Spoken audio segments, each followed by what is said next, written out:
Hi, good morning, everyone. If you're in the States and if you're in Okinawa, good evening. I hope everybody's doing great today. Today's Ask the Trainer is going to go over protein. I have this conversation with people all the time, and most people don't understand why it's so important to have a certain amount of protein in their diet. So I wanted to make sure I went over that a little bit today. If anybody has any questions, make sure you ask them. And if you have any questions about anything else, then go ahead and feel free to ask that as well. I will have to cut this session a little bit shorter. Hey, Jimmy. I will have to cut this session a little bit shorter today just because I have a lot to get done this morning and I have to make sure I stay on a certain schedule. So, but I will be doing, hopefully I can stay on here for at least 20 minutes so that way I can get through some of the information. I'm only going to go over some things. I don't want to get too far in depth with a lot of this stuff, but I just kind of want to get some information out there to help people understand why adequate amounts of protein is so important and why I harp on that so much. I'm actually going back through the fitness nutrition specialist certification with NASM this time. The first time I did it, I went through a different company called AFAA. They have actually teamed up with a more prestigious company, NASM. So I'm actually going back through it. And one of the modules, or the module that I did this morning, was over protein. So it kind of worked out because I had already planned on talking about this. So I wanted to just have some information on hand. So I took some notes and wanted to make sure that I went over some of the stuff. So the first thing, the word protein comes from a Greek word protos, and protos means prime importance.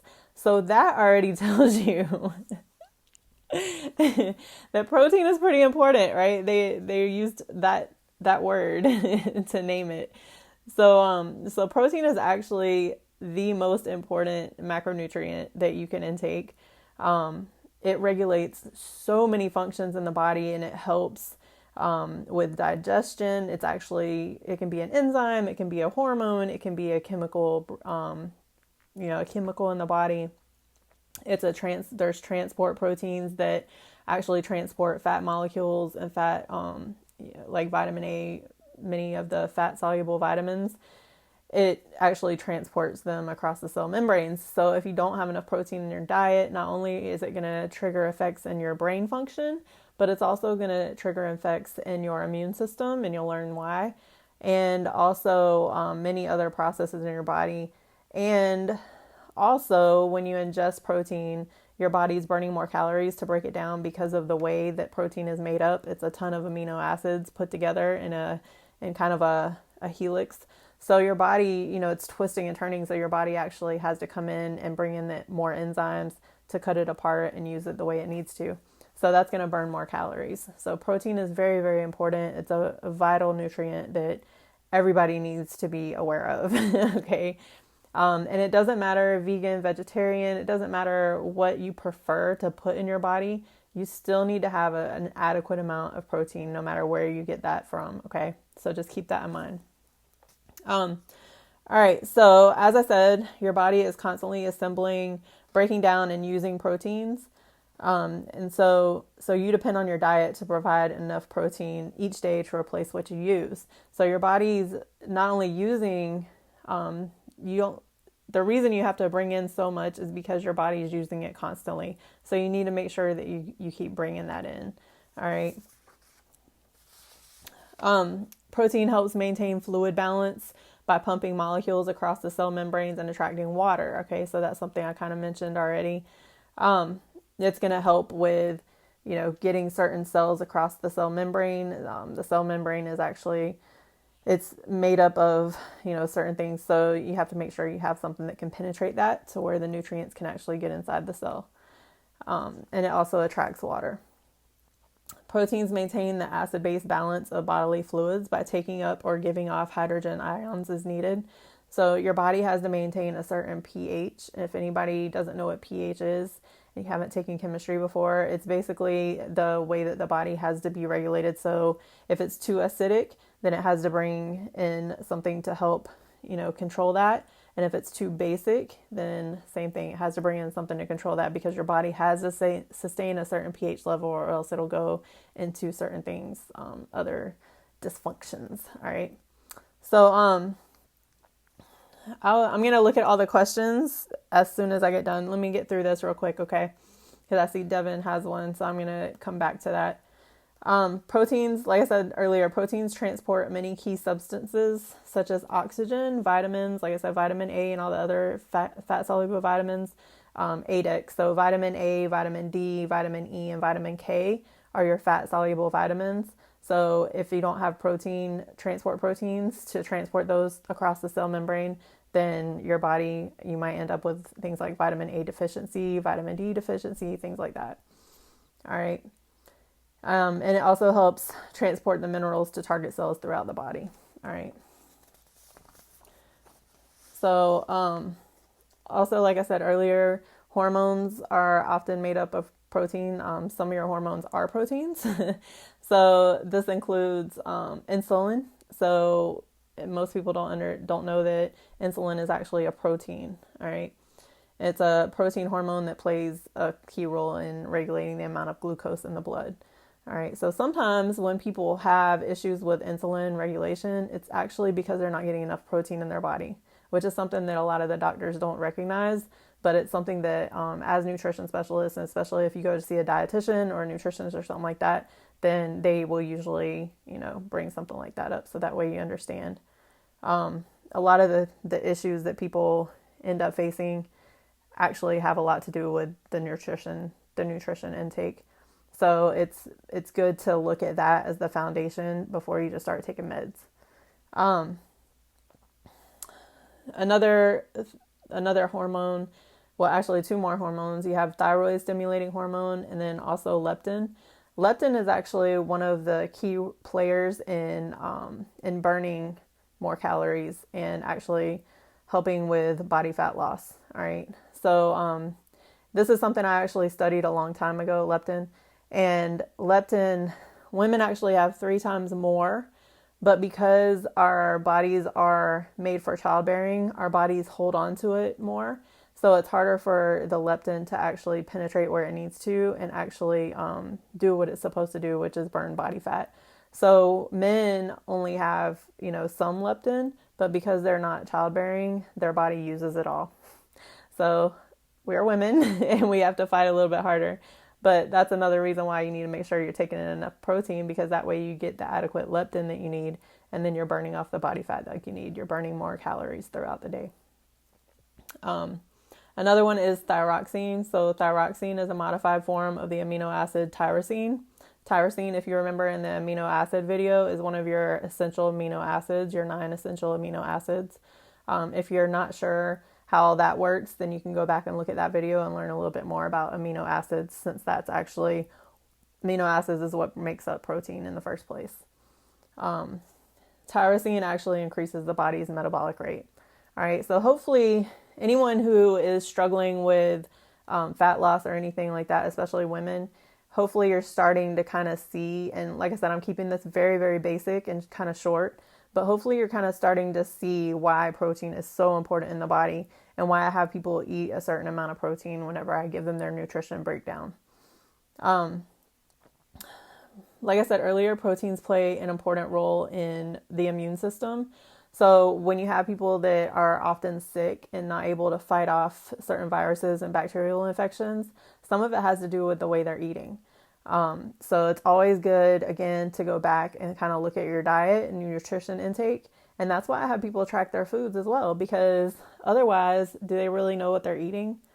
No. And the same with me. If I didn't track my foods, I don't really know what I'm eating. I might be able to guess, and yes, I've been doing this for a long time, so it might be a little bit easier for me to get my proteins and all my nutrients in, but I won't really know unless I make sure I track that. So I've actually made it a point lately to schedule in to my day, making sure that I have my foods tracked. I'll do it beforehand most of the time, but sometimes my meals might change a little bit. So I'll go in and adjust so that way I can still see what I need, or, if I'm missing anything.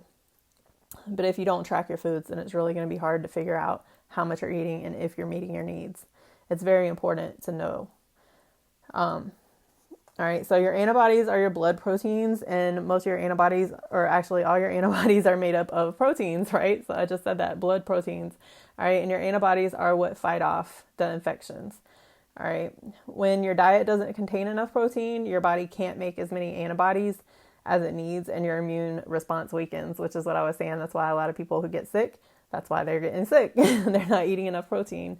And you see this a lot in people who are, trying to lose weight. They're cutting in the wrong places. They don't understand the nutrition and why they need certain things. So they're just cutting out certain things. Most of the time they're cutting out proteins, and then they're getting sick. And I see this a lot. So it's really important to understand that. Proteins help maintain, like I said earlier, a stable pH level of your body fluids because they act as buffers. And the buffers is what helps with, keeping acid and too basic of solutions at bay. So if you eat something really, really spicy, proteins actually come in and they help buffer that. So that way your body can still digest it just fine and you don't end up with a lot of heartburn and indigestion. Some people actually have disorders that they're not able to digest spicy food. So the protein doesn't really have a lot to do with that. That's something else that is caused within their body. So, and that's a whole different ballgame. So, but just for normal, understanding, then it is important to know that the protein intake actually acts as buffers whenever you're eating. They also act as carriers, like I mentioned earlier, transports certain cells across the cell membrane, certain vitamins and things like that across the cell membrane. So that way you can get what you need, your body can get what it needs to help with, eyesight, brain function, whatever it is that it needs. Protein can be used for energy to form glucose. The thing about your body is our bodies are super smart. So our bodies are going to use whatever it has to get what it needs, basically. So it goes through this process. Basically, it'll use whatever it needs to provide energy for the body. So people who are on really low carb diets or no carb diets, their body is actually attacking the protein to get that glucose. And I know some people, especially with keto, a lot of people utilize the fat as their energy, and your body can break that down as well. However you are eating, you need to make sure you understand the nutrition aspect and what each nutrient does for your body. Because if you don't understand that, you are going to be doing more harm than good. And you might look good on the outside, but that's not going to matter because your insides are going to be all messed up. Okay, so it's really, really, really important that you understand what you're doing to your body. Okay, consult a professional, consult someone who can help you out. And, just remember that all the nutrients are good for you if used properly. Okay, so that's very important to remember. If you don't remember anything else from this video, remember that taking out a certain nutrient is not necessarily going to be good for your body. Okay, like I said, the protein can be used for energy to make glucose if it's needed.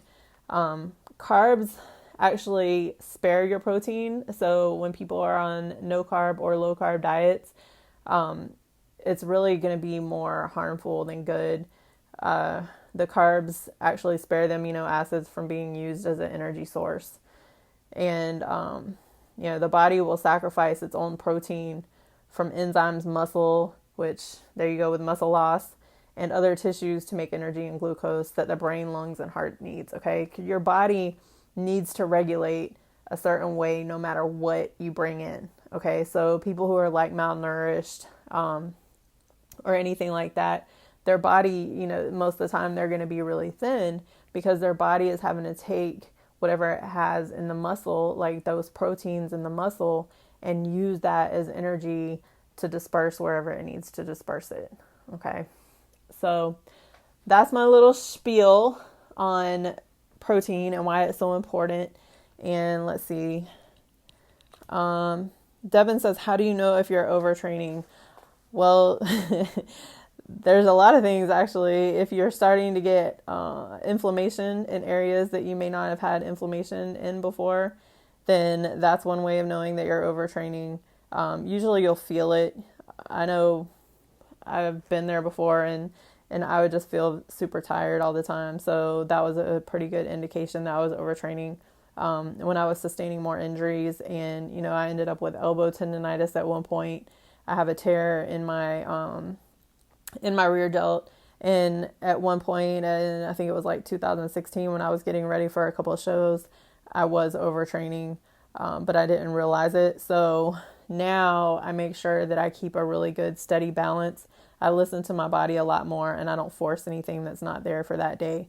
So, I push myself to a certain extent, but I know my limits. I know where I need to calm down and things like that. If my back's feeling good, then I might go a little bit heavier in deadlifts, but I don't stay in the gym any more than like an hour and a half now.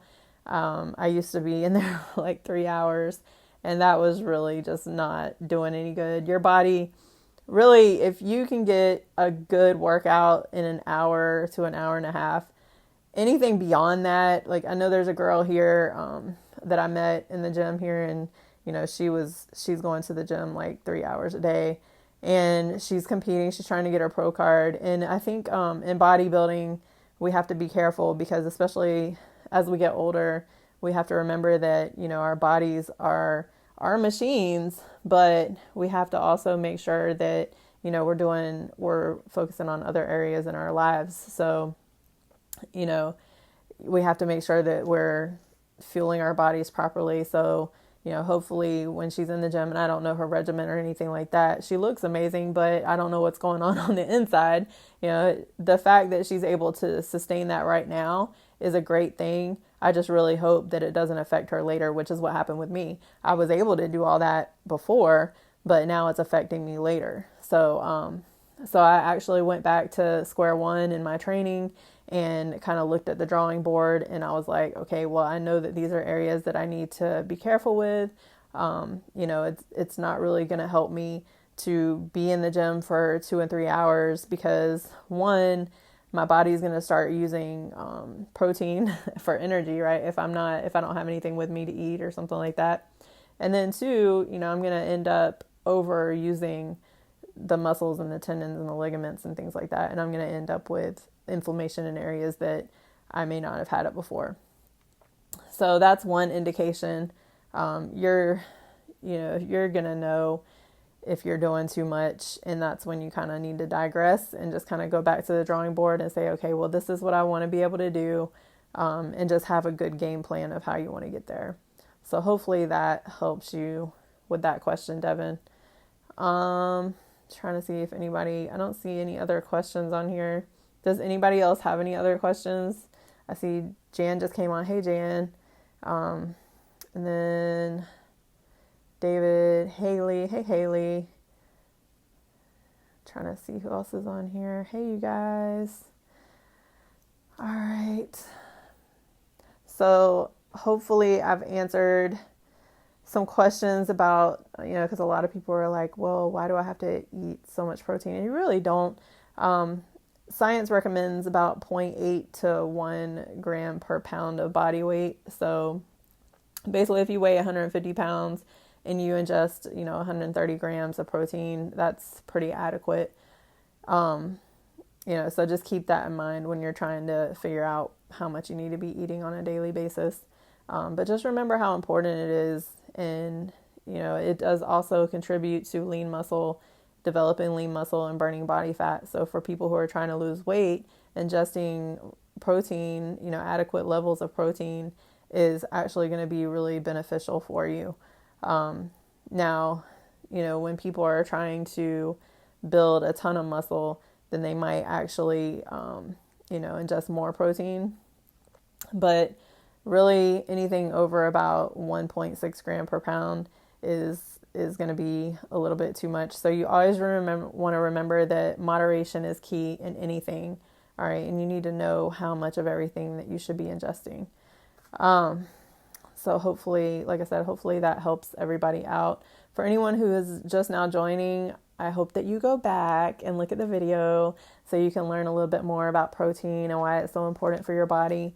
There's a lot of other things that I've learned along the way that I could go into. I could probably easily have like a 3-hour class on just protein. But I don't have time to do that today. And also I don't want to lose anybody. So I just wanted to keep it really basic and just kind of go over some of the things that I went over this morning just in my, in the certification that I did. So, always remember too, education is key. So if there's something that you're not sure about, you can always research it or reach out to me or someone else that you trust and that knows what they're talking about. And, we can help you with that too. Yes. Yeah, definitely go back and listen. Okay. All right. Well, I'm going to get off of here. I really appreciate everybody for, being on here. And Devin, thank you for your question. Hopefully people, got something out of that as well. It is important not to overtrain. And especially as competitors, it's very easy for us to fall into that trap because we're looking at other competitors. And I've done that before where it's like, oh, but, he or she is staying in the gym for however long and I need to be able to do that too. But in reality, I don't have the same body as they do. I actually have a lot of degeneration in my body. So I need to make sure that I'm doing what's going to work for me. And I'll be able to build the muscle. It might take me a little bit longer, but I'm also going to be healthy about it. I'm not going to do anything that's going to end up injuring me more in the long run because I want to be able to do everything consistently. I don't want to have to keep taking breaks all the time, which is what I was having to do before. All right. Anything else? I'm going to wait. Let's see. It's 8:37 now, so I'm not cutting it too early. Just a few minutes, but I'm going to wait and see if anybody has anything else.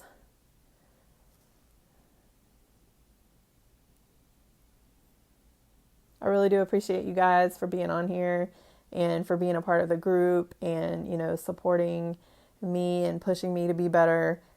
Everyone who, reaches out and says all the great things that you guys say, it just really makes me want to work harder. So I really appreciate you guys for that. So just know that. Anyone who has worked with me previously, I've definitely changed things up a whole lot now, but what I'm doing now, I know that it's going to guarantee results. So I'm really happy about it. As long as everybody does the work, all you have to do is do the work. But I'll help get you there. All right, you guys, like I said, if you missed any of the video, just make sure you go back. Hopefully people will watch this later as well. And I'm going to also post it on YouTube. So I'll post that link too if you want to go on there. I know people like YouTube videos, right? So, but yeah, so protein. Make sure you're getting your protein in. It's not just because you want to build muscle. It's also to help with all your bodily processes, okay? And it helps you stay away from being sick all the time. All right. So just make sure you understand that. If anybody's out there and you're limiting your protein, just make sure that you're getting an adequate amount. Remember what I said, 0.8 to 1 gram per pound is very adequate and will allow you to be able to sustain these bodily processes each day. All right. And if you're not sure how much protein you're getting, download MyFitnessPal or some kind of diary tracking app. And go ahead and, track your foods so that way you know what you're getting. All right. Because just guessing isn't going to cut it, you guys. I'm sorry. All right. Have a great day. Thanks again for watching. All right. Bye, you guys. See you next week.